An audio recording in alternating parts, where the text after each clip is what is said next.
How do you not miss the cues for emotional intimacy? The biggest thing with emotional intimacy is security and safety. And it has to do with being vulnerable, and it has to do with open communication. So I will give you an example of a cue for emotional intimacy.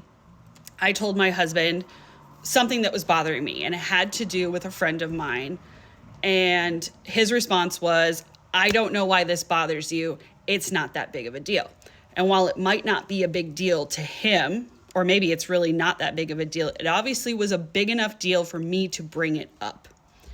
His response shut me down because he wasn't validating my feelings. So you can validate somebody without necessarily agreeing with them. So while he felt like it wasn't a big deal, I was putting a bid out for emotional intimacy. I was being vulnerable. I was sharing something that was bothering me, and his response was to invalidate my feelings. And that will shut down emotional intimacy because you should be able to be vulnerable. So open communication about deeper things, not about the weather, but about deeper issues, goals, things like that is going to be cues for emotional intimacy. And you can do something called a relationship check-in. I don't know if you've ever heard about it. If not, shoot me a DM. I will explain to you what it is. It's super simple, but something couples can do to create emotional intimacy. Also, spending quality time together, creating shared memories. So not watching TV, not watching a movie, that doesn't create intimacy. Actually going to do something, quality time, no phones, no kids,